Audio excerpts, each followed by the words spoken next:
你有没有想过，为什么有些人似乎福星高照，好运连连，而另一些人却总觉得霉运缠身，做什么都不顺利？难道真的是命运注定，亦或只是偶然的巧合？佛家智慧告诉我们，答案或许藏在我们的心念频率之中。如果改变自己的频率，真的就能吸引无限的福报吗？这听起来仿佛神话，但许多修行者与智者却早已揭示其中的奥妙。今天我们就深入探讨这顶级的佛家智慧，看看如何透过改变内在的频率来改变命运，让幸福与福报不请自来。在现今社会，许多人为了改运可说是绞尽脑汁，有人每天转发网络上的锦鲤，祈求好运加身；有人热衷算命，改名字，戴开运手链，甚至花重金参加各种招财祈福法会。然而我们常常也看到一些并未刻意求神问卜的人，反而日子过得顺风顺水，而那些到处求福的人，日子却不见得好转。这又是为什么呢？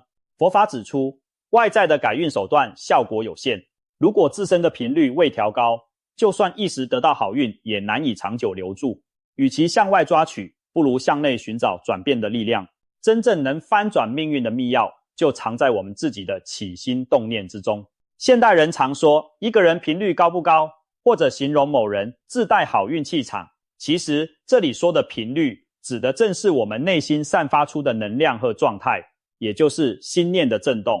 简单来说，我们经常抱持什么样的想法与情绪，就会在无形中影响周遭的人事物，进而形塑出自己的世界。你的频率决定了你的世界。如果一个人内心充满怨气、消极和恐惧，他的生活环境往往也处处透露出压力与阴暗。相反地，当一个人满怀感恩、喜悦和慈悲时，他周围往往洋溢着光明与机遇。这并非玄幻的妄想，而是有其深刻的因果原理。我们可以把心灵比作一台收音机，不同的心念频率对应着不同的生命频道。如果你的内心长期锁定在悲观抱怨的频率上，所收听到的就仿佛是倒霉频道，生活中充斥着各种烦恼与不如意。但是如果你转而调频到感恩喜乐的频率，你接收的将是幸运频道，周遭常常出现令人惊喜的好事。早在2000多年前，佛陀就透过因果法则揭示了类似的道理。佛教讲万法唯心，也就是说，一切境遇其实都是由心所创造出来的。华严经有偈语云：心如工画师，能画诸世间。意思是说，我们的心就像一位画家，会不断把我们的思想情境描绘成外在的世界。佛教也常以镜子来比喻心境与外境的关系。心若光明慈悲，外境就如同明镜中的景象般美好；心若晦暗怨怼，映照出的世界也必然阴沉晦暗。唯识学派更进一步阐明了这点，指出我们每一个念头、每一个行为都在自己的阿赖耶识中种下种子，日后在条件成熟时就会结果，成为我们所经历的现实。简单来说，你此刻的心念频率正在为未来创造因缘，而你现在的境遇很大程度上也是过去心念与业力交织而成的果。明白这点后，我们就会知道要改变命运，首要之务便是改变自己的心。可能有人会疑惑，若现在的困苦是过去业力造成，那我们努力改变还有用吗？佛法的答案是肯定的。业力虽然会影响命运，但并非一成不变。正如佛经所云：欲知前世，因今生受者是；欲知来世果，今生做者是。简单来说，三世因果的道理是，过去的因形成现在的果，但现在我们身口意的作为也正在塑造未来的果。也就是说，我们可以用新的善业去改写命运走向。正如古语所云：积善之家，必有余庆。当一个人持续累积善行功德，过去的恶业影响力就会被冲淡甚至抵消。我们也常见到有人透过忏悔修福而改变了人生境遇的例子。因此，不论过去业力如何，我们永远都有改变未来的主动权。只要从当下开始种下善因，就一定能在未来收获善果。也许你会问，难道仅仅一念之差就能有天壤之别吗？没错，在佛法中常说，一念天堂，一念地狱。我们的一个起心动念，就像在为自己的未来调频。当一个人心生强烈的嗔恨时，那一刻，他的心频已经坠入地狱的频道，不但脸色难看，言行也可能变得粗暴，最终往往酿成现实中的恶果。反之，当一个人内心洋溢慈悲与爱，当下就如处于天堂的频率，不但自身感到安乐，周围的人也会被他温暖的能量所感染，未来更容易收获善果。这种心念与境遇互相呼应的道理，其实就是因果报应在心理层面的体现。从长远来看，经常处在善念频率的人逐渐累积往善的业力，日后降临的多半是福报；经常陷在恶念频率的人，累积的则是往负面的业力，长期下去只会招来更多的不幸。有一则寓意深刻的佛教故事，形象地说明了一念之差的天地悬隔。有个修行人好奇天堂与地狱到底有何不同，于是神灵带他先来到地狱。只见地狱里摆着一口盛满香喷喷炖菜的大锅，周围坐满了饿得面黄肌瘦的恶鬼，他们每个人手中都有一只很长的汤勺，可以舀到锅里的食物。但奇怪的是，汤勺的柄比他们的手臂还长很多，恶鬼们无论如何都无法把食物送进自己嘴里，于是他们一个个怒不可遏，哀号不止。地狱中弥漫着绝望和饥饿的气息。接着神灵又带修行人来到天堂，让人惊讶的是，天堂的布置几乎和地狱一模一样，同样有一口热气腾腾的大锅，周围也坐着许多人，手里拿着长长的汤勺。然而天堂里的人个个面色红润，怡然自得，没有一丝饥饿的痛苦。修行人定睛一看，原来他们正开心地用长勺舀起食物，然后喂给坐在对面的人，对方也以同样方式回报彼此喂食对方。就这样，人人都吃得饱饱的，现场充满了欢笑和感恩。神灵微笑着对修行人说：看到了吗？只是一念之差。地狱的人只想到自己，结果大家都挨饿；天堂的人想到的是帮助对方，结果人人都得饱足。这故事让修行人恍然大悟，原来天堂与地狱并非外在条件的不同，而是众生心念的不同。一念自私可以令福地变成受苦之所，一念利他也能把困境化为乐土。同样的道理，我们在日常生活中也能验证。假设有两个人同时遭遇失业的打击，一个人抱着怨天尤人的心态，整日埋怨老天爷对我不公，自己运气太差，结果他陷入自暴自弃，不愿精进。朋友也被他满身负能量的抱怨给赶跑了，于是他的处境每况愈下，越来越消沉。另一个人则以积极的心态面对，他告诉自己，关上一扇门，就会有另一扇窗打开。虽然一时失业，但他利用这段时间充实技能，保持乐观，甚至参与公益活动，广结善缘。由于此人散发出的频率是正向的，他很快就在自己的人际网络中得到贵人相助，获得了更好的工作机会，人生从谷底翻身。这两人的经历对比，不正说明了内在频率如何改变我们的命运走向吗？同样的，外在遭遇因为心念不同，最后竟发展出截然不同的结果。除了心态，言语也是我们频率的延伸。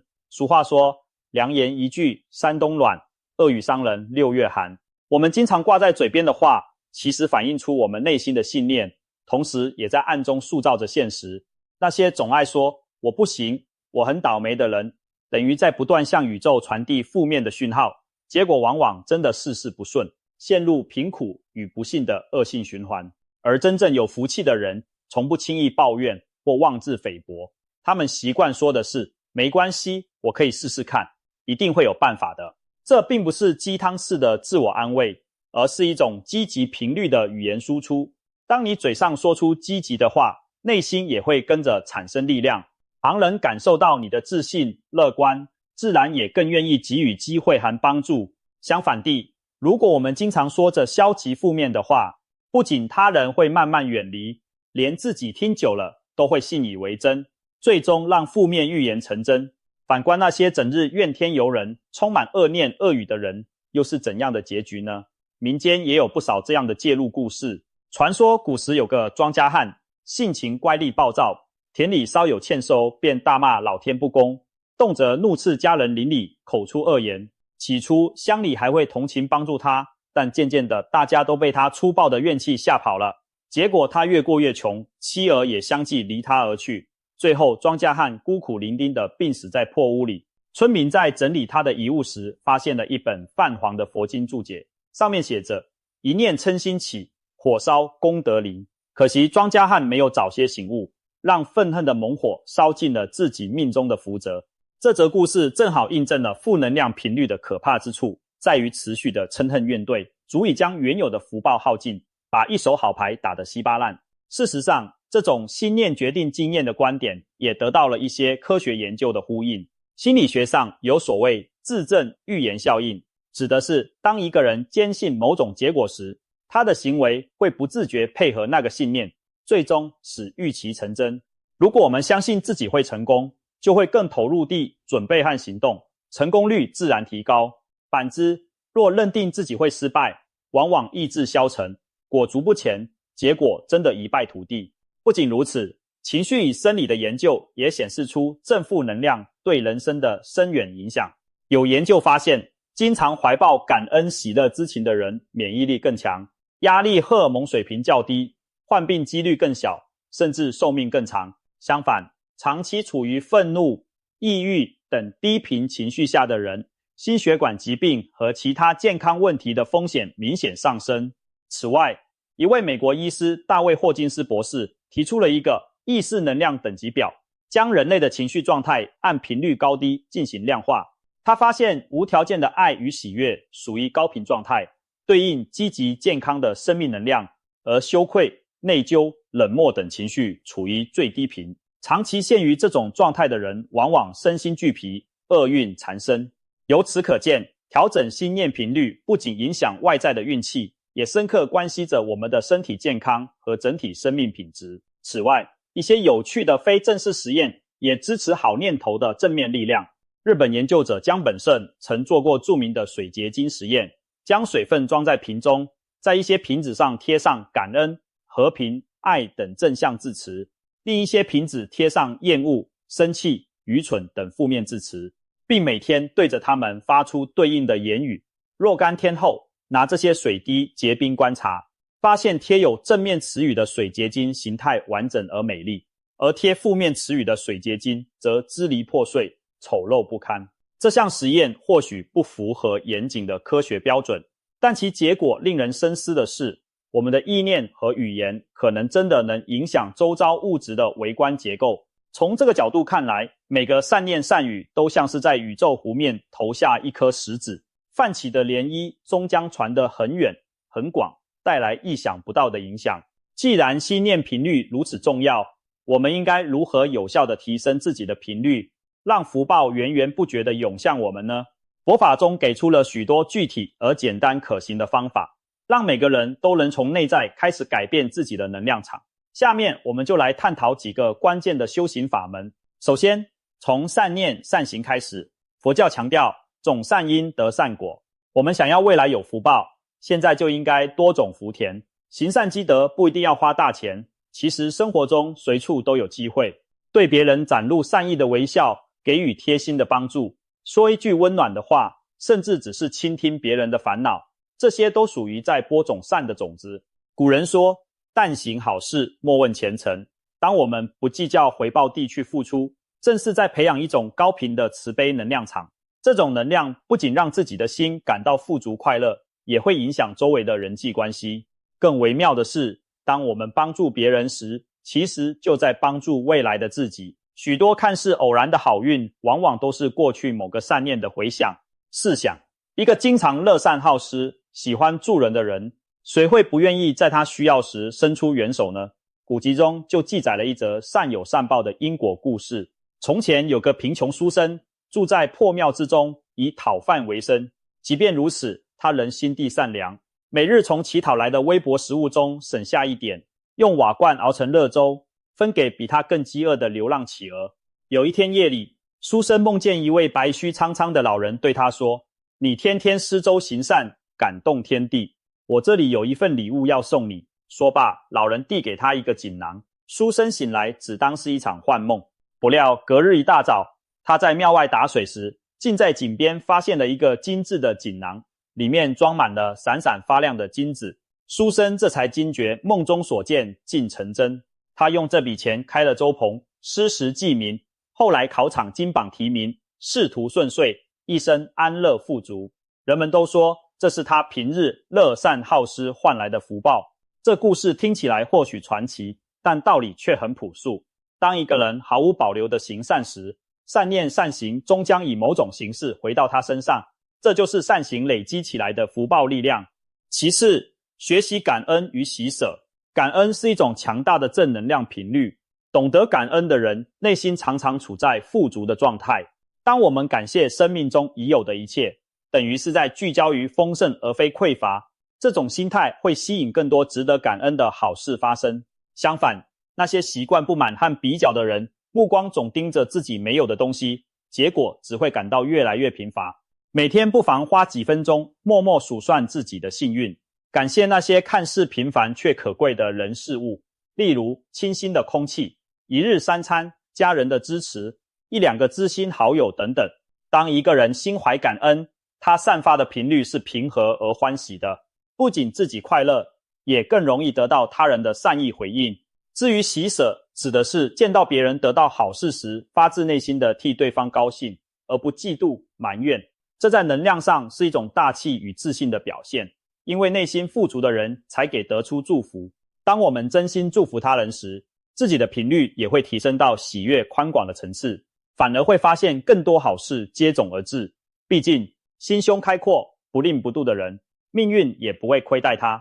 再来，保持正向的信念和谦虚的心态。信念本身就是一种频率，我们深信什么，就很容易朝那个方向发展。吸引力法则强调，相信自己值得幸福，美好便会向你走来。佛教也强调自信自度，只有自己能改变自己。如果一个人坚信我命中注定要成功并造福他人，他无形中就会朝着这个方向努力，气场也会变得笃定而强大，周遭的人事因缘都会被他带动，朝良性发展。反之，若一个人总觉得我注定失败，我不配拥有幸福，那么他的举止会不自觉透露出自卑、怯懦，甚至错失本来属于他的良机。可见，改变命运的第一步是调整我们根深蒂固的内在信念，把不可能换成有可能，把我不行转念为我可以。当然，正向信念还需要配合谦虚踏实的态度。过度的自满与狂妄会拉低一个人的频率，让人际关系出现裂痕，反而是谦和有礼的人最容易得到别人的支持与喜爱。虚心使人进步，保持空杯心态，才能持续吸收新的知识与经验，这也让我们的频率不断向上提升。可以说，真正高频的人往往也是谦虚的人，因为他们明白天外有天，人外有人，不断完善自己才是福报长久之道。此外，定期进行禅修冥想或唱诵佛经咒语，也是调整心念频率的绝佳方法。当我们静坐时，透过观呼吸、念佛号等方式，可以逐渐安定狂乱的心念，让内在频率趋于平和稳定。现代研究也发现，打坐冥想能降低脑波频率，使人大脑进入放松而清明的状态。长期练习有助于改善情绪，提升专注力。至于持诵经文和咒语，从能量的角度看，是利用声波的振动来与高频的神圣能量共振。例如佛教六字大明咒 Amana Padme Hum， 其音频被认为能够净化心灵，安定情绪。当我们在念诵时，虽然不一定立刻看见神奇效果，但内心的确会渐渐平静下来，烦恼减少，智慧增长。长此以往，整个人的精气神都会提升到一个更高层次的频率。总之，不管形式是打坐、诵经还是祈祷，任何能让我们回归当下、培养正念的修行，都像是在帮助我们校准心灵的频率，让我们的状态趋近于觉者的频率。最后，学会放下执着，调心静气。很多时候，我们的频率会被负面情绪拖累，是因为心中背负了太多怨怼、悔恨和执着。这些沉重的情绪就像频谱中的杂音，干扰了幸福的讯号。我们必须学习适时放下，才能腾出空间让好运进来。佛法中有句名言是，放下即是重生。当我们愿意放下过去的伤痛和对未来的恐惧，回到当下，专注于眼前能做的事，心就会变得轻安，频率也随之提高。禅宗六祖慧能大师曾说：本来无一物，何处惹尘埃？当一颗心明白了万法本空的道理，就不会再过度执着外境，外界的风风雨雨也就无法再扰乱内在的清明。楞严经中，佛陀教导阿难尊者反闻闻自性，意思就是在提醒我们，不要让内心随外境起舞，而要学会回光返照，认识自己本质清净光明的自性。当一个人能守住内在这份清净觉察，不为外界假象所动摇，他就达到了所谓定平的境界，也就是无论外在环境好坏，都能保持内心的安定和善念不退。这种高度自持的心灵力量，才是真正无坚不摧的福报基础。毕竟人生不可能没有风浪，但心中有定力的人能够转危为安，化险为夷，遇难成祥，将所有逆境变成修炼与成长的养分，这正是高频修行者的厉害之处。事实上，中国禅宗的六祖慧能大师，他的一生就是一个转念改命的典型例子。慧能出身贫寒，不识字，青年时以卖柴为生，但他的内心并不被困境磨灭。有一天，他在送柴路上听到有人诵读《金刚经》，其中一句因无所住而生其心，如惊雷般在他心中炸响。慧能顿时产生了深刻的体悟，感觉自己心中的烦恼尘埃一下被拂尽。他立即发愿前往黄梅拜师学法。到了五祖弘忍大师门下，慧能因为不识字，只被安排在对房里舂米劳作。外人都瞧不起这个南方来的樵夫，但慧能凭借着对佛法的一念真诚与顿悟的智慧，在传法寄语的考验中脱颖而出。他写下菩提本无树，明镜亦非台，本来无一物，何处惹尘埃的偈子，一举点出了心性本净的真谛，正经四作，最终得到五祖传授衣钵，成为第六代祖师。试想，如果当初慧能没有在柴米油盐的困境中坚持那一念追求真理的初心，他的命运或许依然是个默默无闻的樵夫。然而正因为他把握住了那转念的一刻，从此改写了人生篇章。不仅他自身证悟，还惠及无数众生。慧能大师的故事告诉我们，再平凡困顿的人生，只要内心那缕智慧的火花被点亮，频率彻底转高，就能绽放出令人难以置信的光彩。值得一提的是，佛家常说福慧双修，福报和智慧就像鸟之两翼，车之两轮，缺一不可。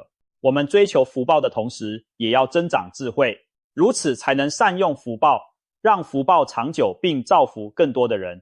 有些人短暂获得了财富或机会，却因缺乏智慧反而迷失自我，挥霍了福报，最终重新陷入苦境。相反地，当一个人兼具福报与智慧，他不仅懂得珍惜和运用自己的福气，更会将之转化为助人的力量，形成良性循环，福上加福。真正顶级的佛家智慧，其实正是指引我们走上这样一条福慧圆满之路。一方面透过改变心念频率来吸引无尽的福报，另一方面则透过学习佛法，参悟人生真理来启迪智慧。为了更具体的说明改变频率对人生的影响，我们不妨做一个时间轴上的想象实验。假设有一位原本充满怨气的年轻人，他决心听从佛法的建议，开始改变自己的心念频率。改变开始的第一天，他起床后第一次没有抱怨，而是对自己说，今天会有新的机会。虽然一整天的际遇似乎和往常没太大差别，但他的心境已稍有不同。遇到堵车时，他深呼吸几下，没有像往常那样咒骂，而是利用多出来的时间听了一段佛法开示音频，心情反而平静了一些。晚上睡前，他第一次认真写下3件感恩的事情，例如一顿饱饭、一位朋友的问候，以及一处温暖的栖身之所。写完后，他感到内心涌起一丝久违的踏实感。1个月后，他持续的日课让负面想法明显减少。这天，他在公司参加一个专案讨论会。以前的他总认为自己的意见不重要，往往沉默寡言。但这一回，他抱着我可以为团队带来价值的信念，大胆提出了自己的想法。结果他的方案获得上司的赏识，交给他一个新的责任。下班回家路上，他发现自己脸上带着笑意，对路人的态度也更友善。原本冷淡的警卫大叔主动和他点头打招呼，楼下巷口的流浪猫也愿意亲近他，在他脚边蹭了蹭。这些细微的变化都让他惊喜。世界真的开始对他露出善意的微笑。1年后，他的生活面貌已焕然一新。工作上，因为1年前那次专案的出色表现，他获得了升迁机会，收入增加许多。更重要的是建立了自信和成就感。以前疏远的同事朋友，如今也乐意亲近他，因为他变得乐观开朗，愿意倾听。他还开始利用周末参加公益志工活动，到老人院陪伴独居的长者。通过奉献爱心，他感受到前所未有的充实。这1年中，他也遇见了一位善良正向的女孩，两人价值观相契，很快坠入爱河，共同展望未来。他回想起过去那段郁郁寡欢、怨天尤人的日子，仿佛隔世般遥远。10年后，此时的他已经完全成为了另一个人，或者说找回了那个更好的自己。他事业有成，甚至组织了一个提倡身心灵健康的社区团体，闲暇时带领邻里一起打坐、练习瑜伽，并分享正能量心得。他和妻子组建了幸福的家庭，携手教育孩子以慈悲和感恩为价值观。10年来，他也经历过人生的风雨，包括经济低潮、至亲离世等种种挑战，但他再没有陷入绝望或愤世嫉俗。每当困境来临，他都用平和的心去面对，用智慧寻找转机。结果他总能渡过难关，往往在风雨过后收获彩虹。他的朋友们都说，他越活越年轻，身上有一种令人安心的能量场。有一次同学聚会，一个老同学惊讶地问他，你是不是偷偷转运了？怎么感觉这10年你好像被幸运之神偏爱？他笑笑答道，没有啦，我只是学会了调整自己的心态。这位老同学深受启发，回去后也开始模仿他的做法来提升自己。又过了几十年，当他步入人生的暮年，此时的他儿孙满堂，社区爱戴，生活简朴而充实。他每天清晨仍然打坐诵经，日落时和老友泡茶闲话，笑看夕阳。面对生死，他心境安然，没有丝毫恐惧和放不下的牵绊。临终前夕，他将子孙和学生们召集到床前，慈祥地叮嘱他们要常怀善念，广积善行，并分享了自己年轻时转念修心而改变命运的亲身经历。最后，他带着祥和的微笑安详辞世。邻里乡亲们都说，这位老人走得有福有尊严，仿佛是一位修行得道的高僧。一位曾经受他指点而改变人生的晚辈，在他的灵前发誓，也要将这份善的力量传递下去，帮助更多人走出黑暗。就这样，他以自己的一生证明了佛法的智慧，即使肉身离开人世，他播下的善的种子仍将在无数人的心田里继续发芽茁壮，福报的影响无远弗届，将在未来的岁月中生生不息。总而言之，我们每个人都是自己命运的设计师，而调整心念的频率就是手中最关键的画笔。改变频率其实就是在改变我们看待世界和自身的角度，进而改变我们所处的现实。佛陀从未宣称有什么外在的救世主能无缘无故赐予我们福报，但他告诉我们，每个人都拥有改造命运的潜能，这潜能就藏在我们内心深处，只待我们以智慧和行动将它激发出来。当一个人开始为自己的每一念负责，主动转念向善，人生的剧本也就开始重写了。也许最初的变化并不剧烈，但只要持之以恒，点滴善念的累积终将汇聚成改天换地的力量。届时你会惊喜地发现，昔日那些困顿不顺逐渐远离，好运贵人频频出现，内心的烦恼愈来愈少，取而代之的是平安喜乐。这并非奇迹，而是你自己的心创造出的崭新命运。改变你的频率，就能吸引无限福报。这句话绝不是传说，它正是无数修行者现身说法的真实体验。现在就让我们从当下这一念开始，调高我们生命的频率吧。只要方向正确，每一小步都会带来巨大的改变，最终成就一个充满光明与福报的人生。到那时，你自己也将成为别人眼中会带来好运的锦鲤，你的故事将变成启发他人的福报传奇。